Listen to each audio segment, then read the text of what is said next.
Ok. This call is now being recorded. Muito boa noite, meus irmãos e minhas irmãs. Graças ao nosso Senhor Jesus Cristo, nós vamos dar continuidade ao capítulo 4 do Evangelho de João. Nós tivemos contato dos versículos do 1 até o versículo 30, e hoje nós vamos dar continuidade vendo os versículos de 31 a 38. Isso, inicialmente, a programação seria em torno desses versículos, mas não, o Espírito Santo nos constrange, não tem como abordar esses versículos do 31 ao 38, sem também fazer a sequência do 39 ao 42. Não se pode falar de uma ceifa sem mostrar os frutos. E aí também nós vamos abordar esse conteúdo que se encontra a partir dos versículos 39 até o 42, só para os irmãos ficarem cientes. Então, com relação a essa parte, irmãos, inicialmente sempre é bom trazer o que nós vimos lá no início, acerca do prólogo, que se encontra ali no Evangelho de João, no capítulo 1, em que do versículo 1 ao 17, ele tem todo um conteúdo que ali está sendo colocado inicialmente, que tudo que ali tem vai ser elaborado de uma forma mais diluída ao longo de todo o Evangelho de João. Então, eu gostaria de trazer, com relação a isso que nós vamos ver hoje, o que no prólogo temos de conteúdo que vai ser útil para o que nós vamos nos debruçar essa noite. Então, pedirei que nós abríssemos do Evangelho de João, capítulo 1, os versículos 11, 12 e 13. Então, diz assim, o versículo 11: Veio para o que era seu, e os seus não o receberam.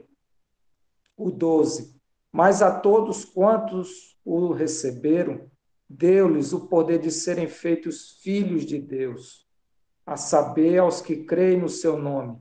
E o versículo 13: Aos quais não nasceram do sangue, nem da vontade da carne, nem da vontade do homem, mas de Deus. E aí, voltando, irmãos, lá para o capítulo 4 do Evangelho de João, também nós podemos deixar o seguinte conteúdo. Nós vimos o Senhor iniciando seu ministério, e esse ministério inicia ali no capítulo 3, com a visita de Nicodemos ao Senhor. E temos agora no capítulo 4 o próprio Senhor visitando a mulher samaritana. Então encontramos nessas duas pessoas, Nicodemos, que representa um extremo, um lado da balança, o lado bom daquela árvore do conhecimento do bem e do mal, um homem cheio de capacidades, um homem culto, um homem cumpridor de suas obrigações, um parâmetro muito bom, segundo a árvore do conhecimento do bem e do mal.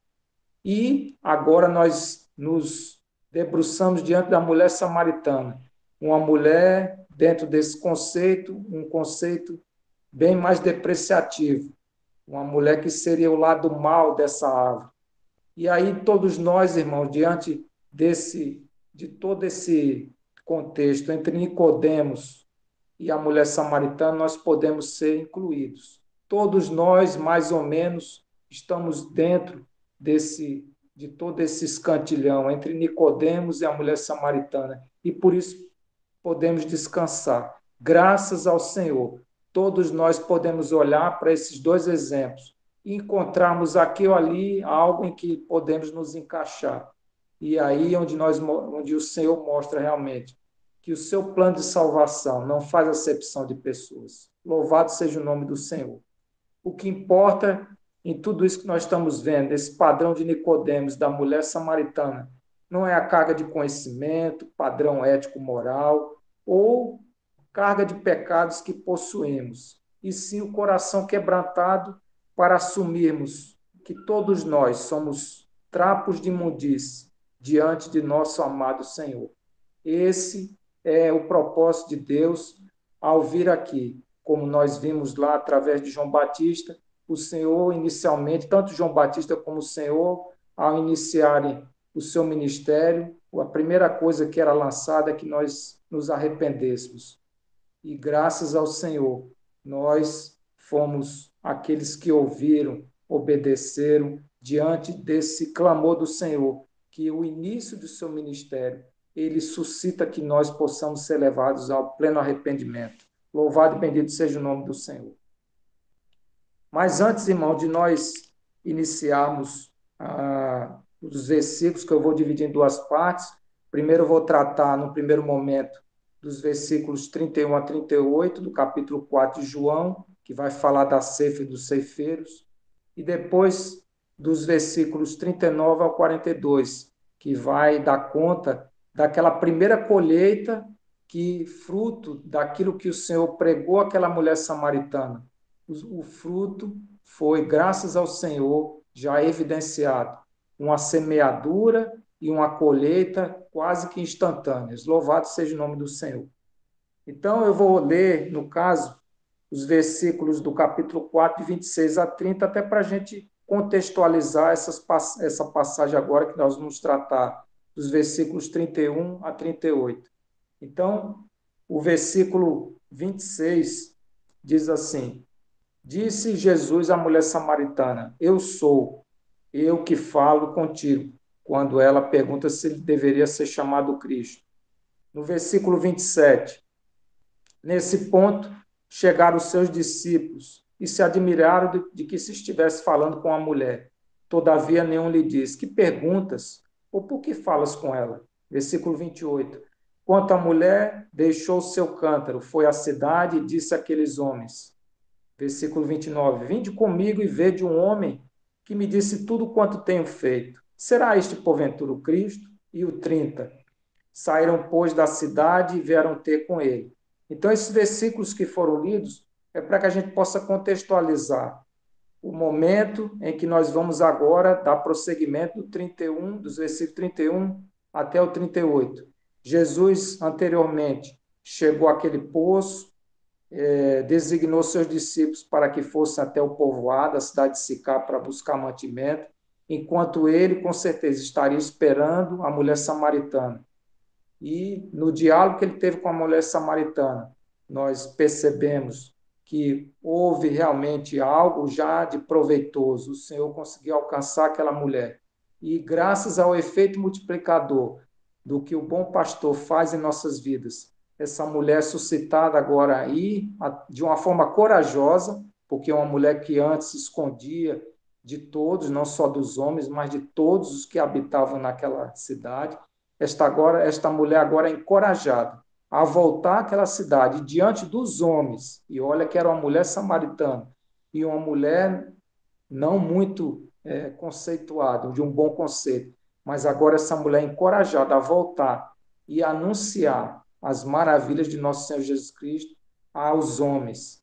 E nós veremos depois a colheita que, diante dessa semeadura que o Senhor fez a essa mulher, a grande colheita que vai haver. E é nesse contexto, na saída da mulher samaritana até a cidade, que os discípulos chegam. E aí nós vamos agora adentrar nos versículos 31 a 38. Então, diz assim o versículo, eu vou ler, no caso, dividido em duas partes, do 31 a 38. Eu vou dividir. Inicialmente, eu vou ler os versículos 31 a 34, vou fazer os comentários, e depois a última parte, do 35 ao 38. Então, eu vou ler primeiro essa parte, então 31 a 34. Diz assim: Nesse íntere, os discípulos lhe rogavam, mestre, dizendo, mestre, come. Mas ele lhes disse, uma comida tenho para comer que vós não conheceis. Diziam então os discípulos uns aos outros, ter-lhe-ia porventura alguém trazido o que comer?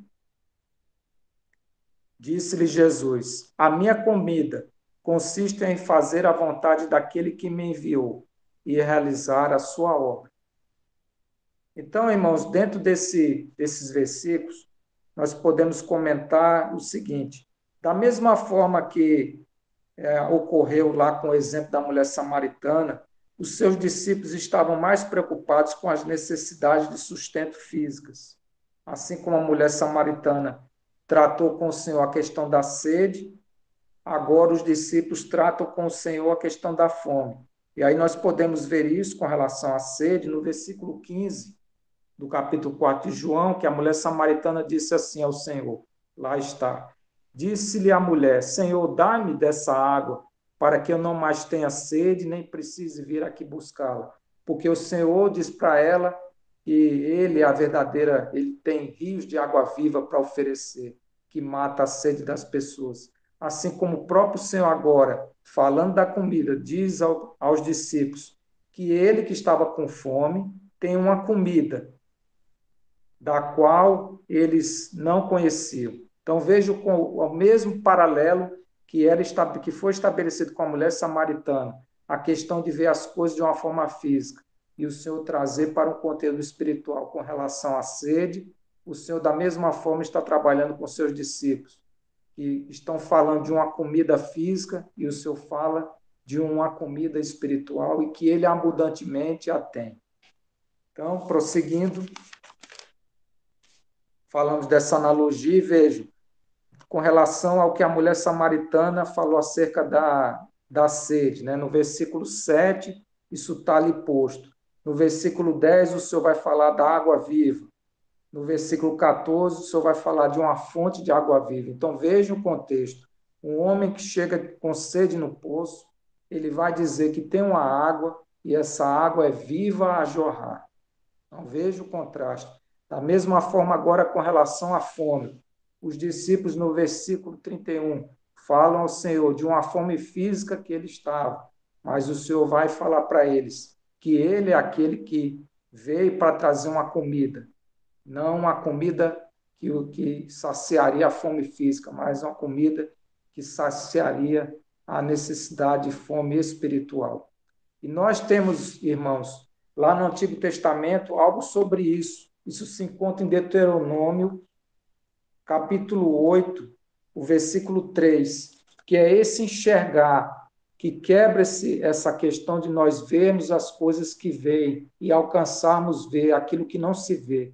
Então, lá em Deuteronômio, capítulo 8, versículo 3, diz assim, ele te humilhou e te deixou ter fome e te sustentou com o maná, que tu não conhecias, nem teus pais o conheciam, para te dar a entender que não só de pão viverá o homem, mas de tudo que procede da boca do Senhor viverá o homem.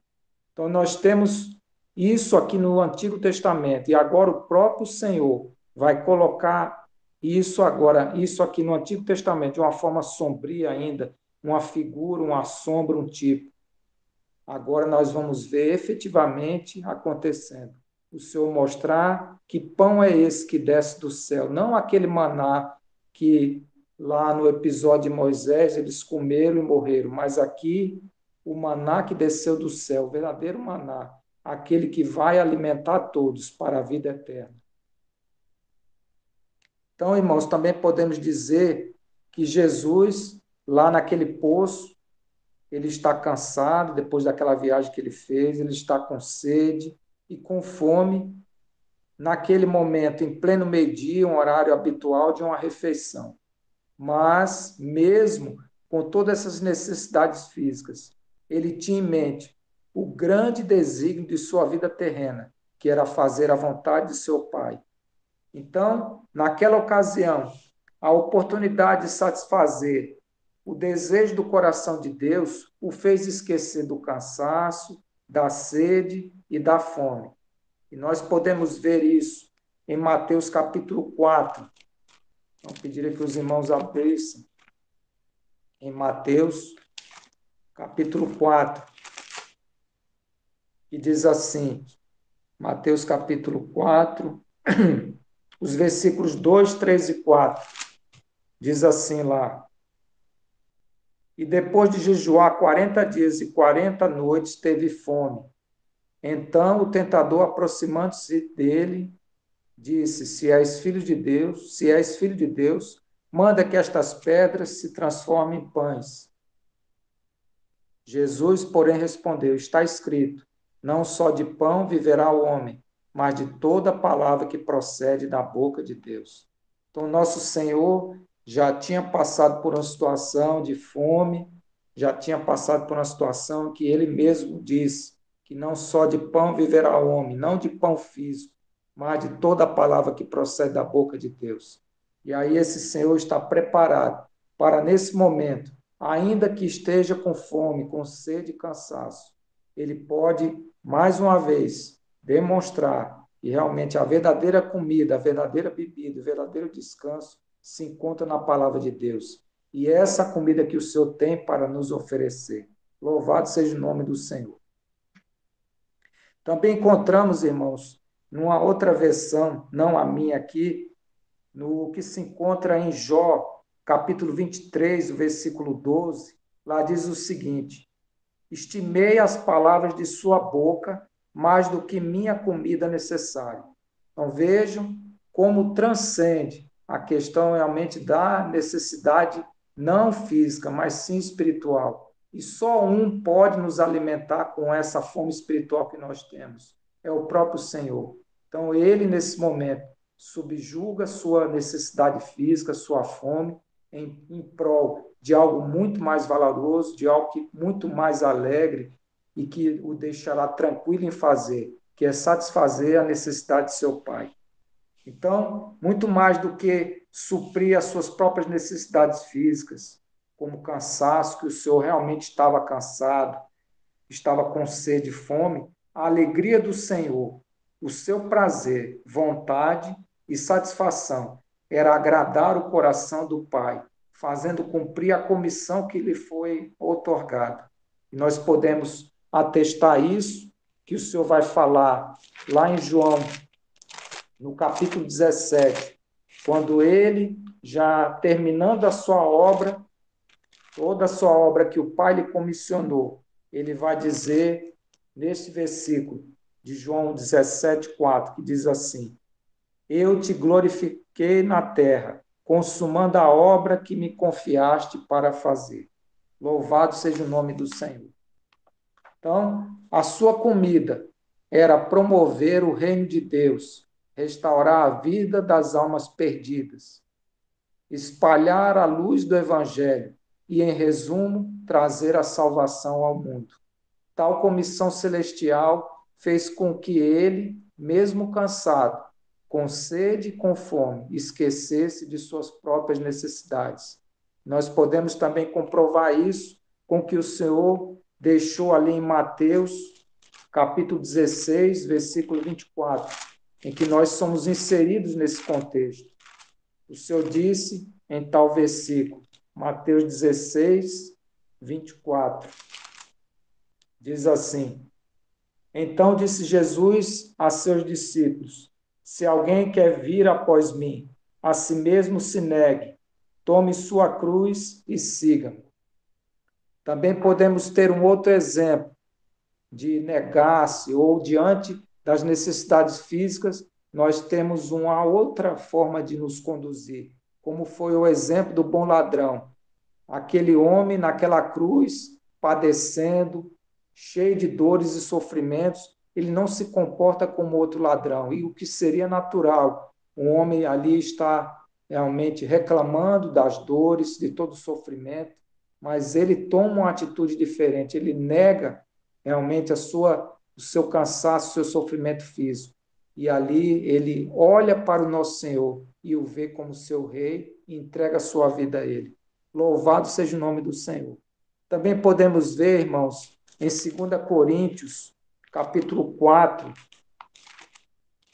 o versículo 18. Então, 2 Coríntios,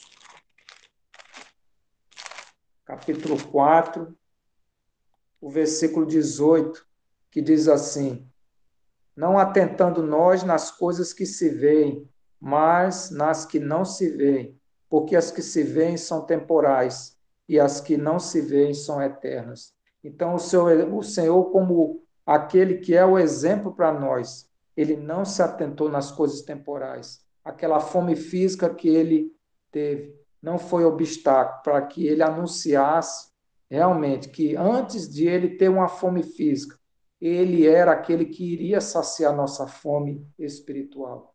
Então, que nós possamos aprender com o nosso próprio Senhor e possamos também entender isso, que o Senhor tem nos chamado a não nos importarmos com as coisas que se veem, nosso cansaço, nossa fome, nossa sede física, mas sim aquelas coisas que são eternas. Quantos e quantos de nós ainda têm sede e fome e precisam descansar no Senhor? E para isso nós estamos aqui. Louvado seja o nome do Senhor.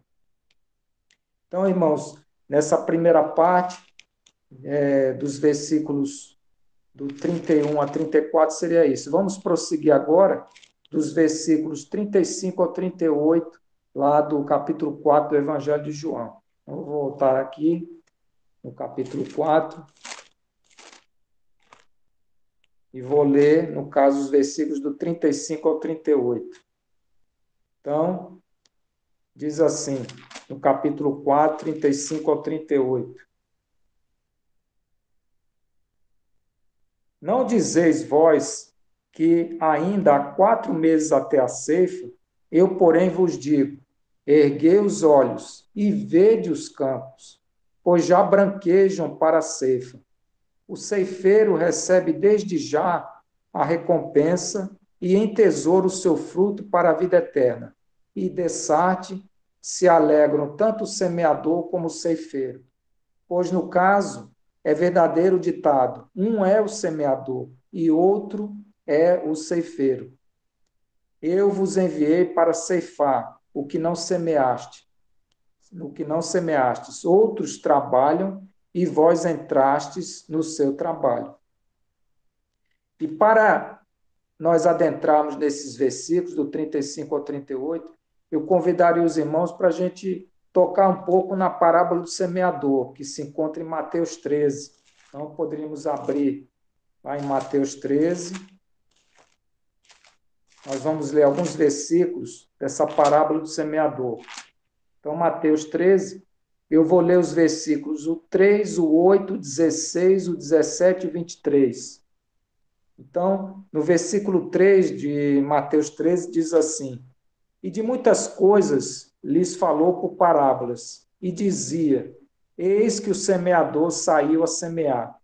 O versículo 8: Outra, enfim, caiu em boa terra, e deu fruto, a 100, a 60 e a 30 por um. O versículo 16: Bem-aventurados, porém, os vossos olhos, porque veem, e os vossos ouvidos, porque ouvem. O 17: Pois, em verdade vos digo, que muitos profetas e justos desejaram ver o que vedes, e não viram, e ouvir o que ouvis, e não ouviram. E o 23: Mas o que foi semeado em boa terra é o que ouve a palavra e a compreende. Este frutifica e produz a 100, a 60 e a 30 por um. Então, irmãos, com relação a esses versículos e a parábola do semeador, nós podemos dizer que o Senhor é o semeador por excelência, como nós vimos ali em Mateus 13. Mas ele também é o grão de trigo, a semente que foi lançada em nossos corações. Isso se encontra em João capítulo 12, o versículo 24. João capítulo 12, o versículo 24, que diz assim: em verdade vos digo, se o grão de trigo caindo na terra não morrer, fica ele só, mas se morrer, produz muito fruto. Graças ao Senhor, porque esse grão de trigo caiu na terra, morreu e produziu muito fruto.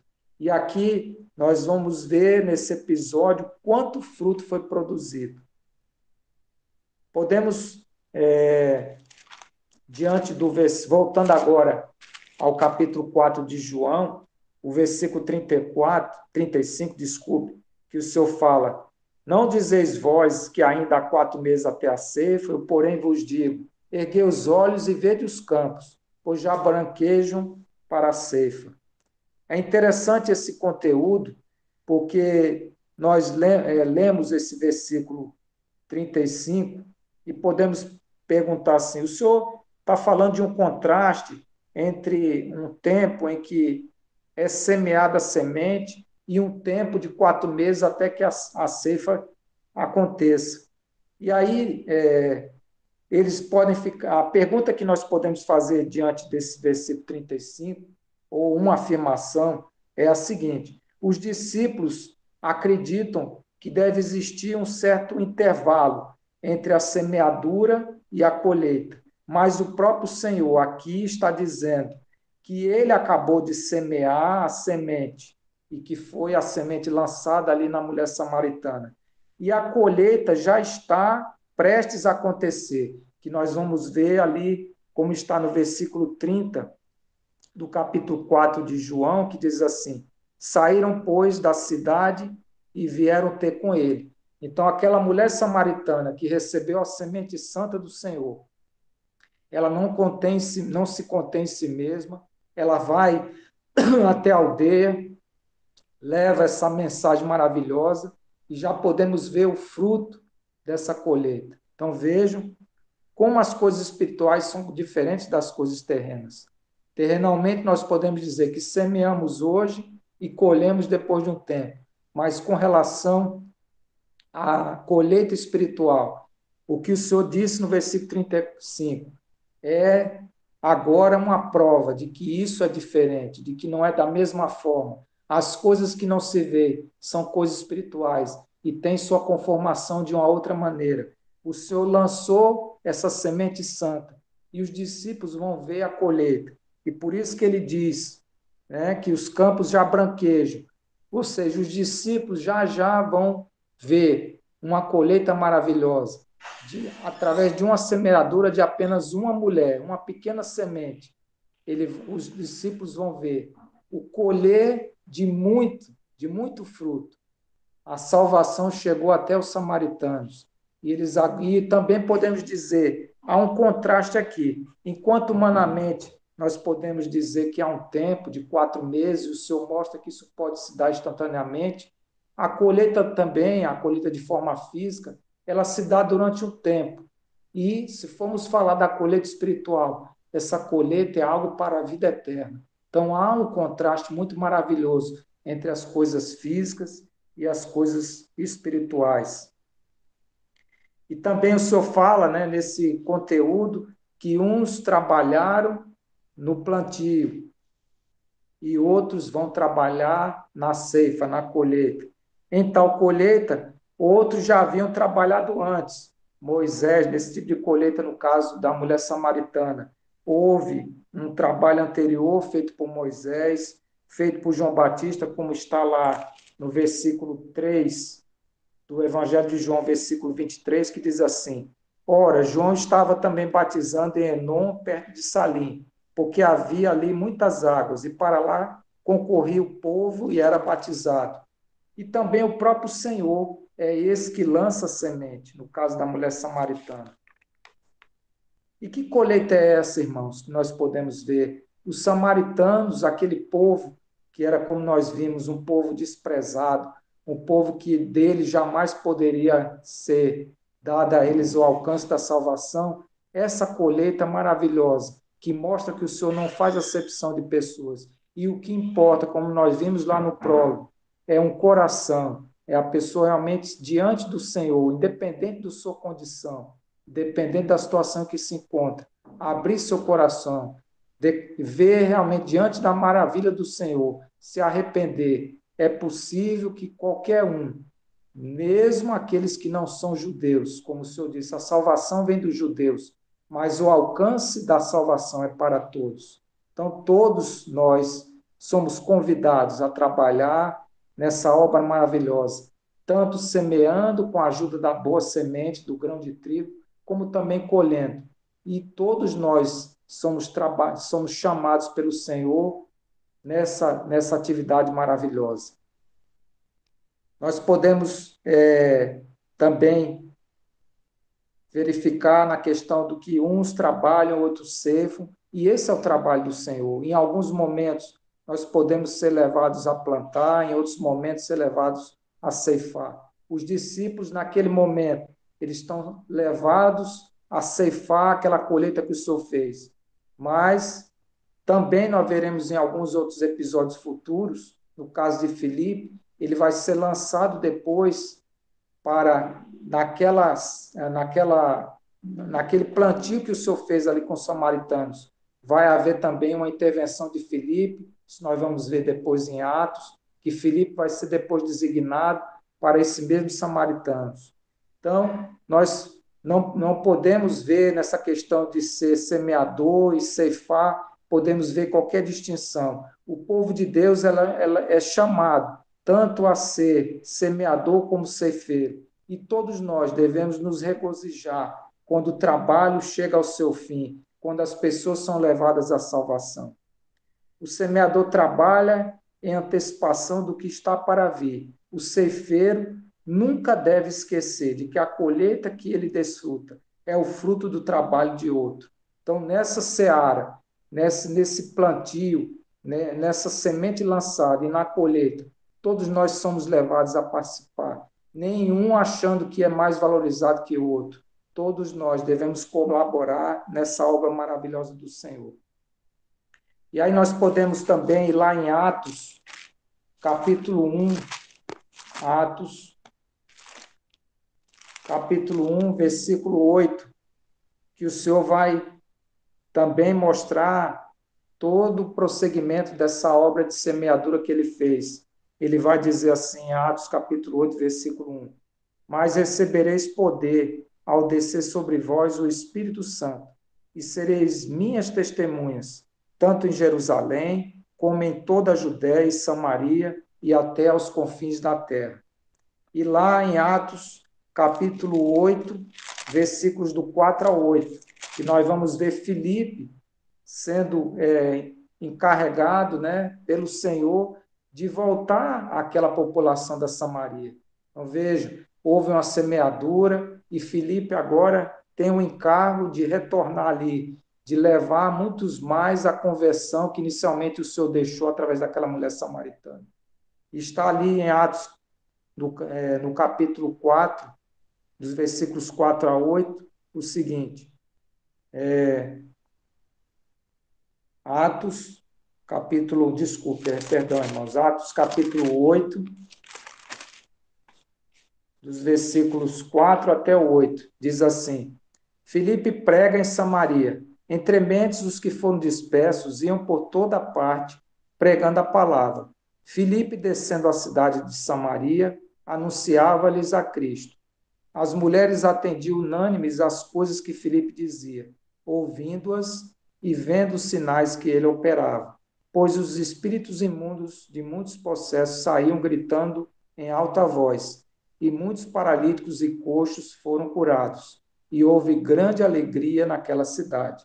Então vejam, irmãos, o que é o fruto dessa semente que um dia ali foi lançada através daquele diálogo que o Senhor teve com a mulher samaritana. Os frutos que vão ser colhidos depois.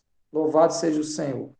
Então, irmãos, prosseguindo, nós falamos, né, dessa ceifa maravilhosa do Senhor, esse momento que o Senhor tem, e também não podemos nos esquecer do que está em Amós, capítulo 9, versículo 3, quando o Senhor fala dessa questão de, ao mesmo tempo, estar havendo tanto o plantio, a semente lançada, como também a ceifa.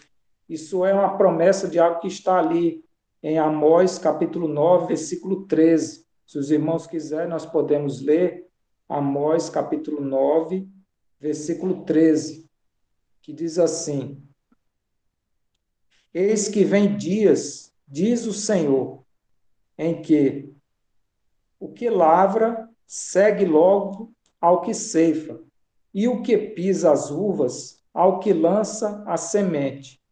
Os montes destilarão mosto e todos os outeiros se derreterão. Louvado seja o Senhor, o cumprimento do que está aqui no Antigo Testamento. Nós estamos vendo aqui no Evangelho de João. Agora, ao mesmo tempo, nós estamos vendo tanto a semente lançada como a ceifa. Louvado seja o Senhor. E agora, irmãos, nós vamos para os versículos finais, do 39 ao 42. Nós falamos dessa semeadura e agora nós vamos mostrar também a colheita. Que colheita maravilhosa! Uma semente tão pequena lançada e uma colheita tão grande. Então vamos ler os versículos do 39 ao 42. Então, muitos samaritanos daquela cidade creram nele, em virtude do testemunho da mulher que anunciara. Ele me disse tudo quanto tenho feito. Vindo, pois, os samaritanos ter com Jesus, pediam-lhe que permanecesse com eles, e ficou ali 2 dias. Muitos outros creram nele por causa da sua palavra, e diziam à mulher: já agora não é pelo que disseste que nós cremos, mas porque nós mesmos temos ouvido e sabemos que este é verdadeiramente o Salvador do mundo. Então, aqui nós temos, como nós vimos na semana passada, a questão da multiplicação. Uma mulher samaritana recebe a palavra de Deus, vai e anuncia, e aqui tem demonstrado o efeito multiplicador da palavra de Deus. Outra coisa que foi trabalhada aqui também, quando nós somos levados a conhecer o Senhor através do que outros nos falam, nós somos concitados a irmos direto também ao Senhor, a conhecermos Ele pessoalmente. E aqui está também isso demonstrado.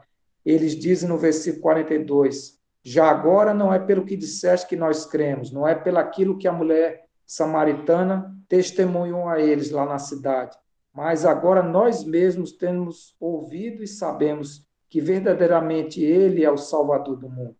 Então, não só isso, como também nós podemos agora falar dessa grande colheita que Deus suscitou através de uma pequena semente, a semeadura que foi colocada no coração daquela mulher samaritana.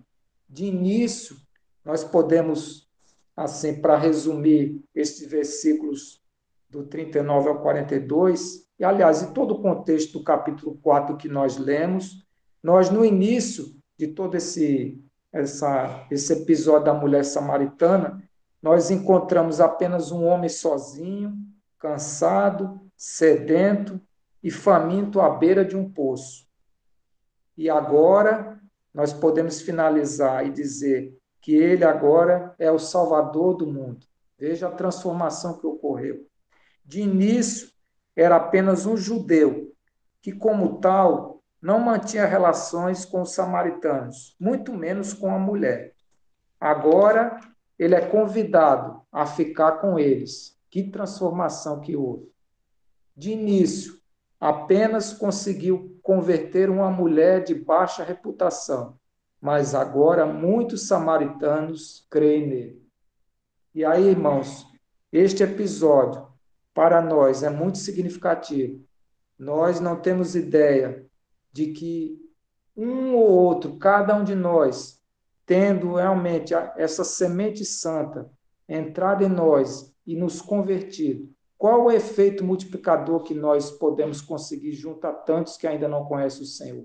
Esse exemplo da mulher samaritana é um exemplo muito sublime de que nenhum de nós, por menor que seja, pode ficar fora dessa obra.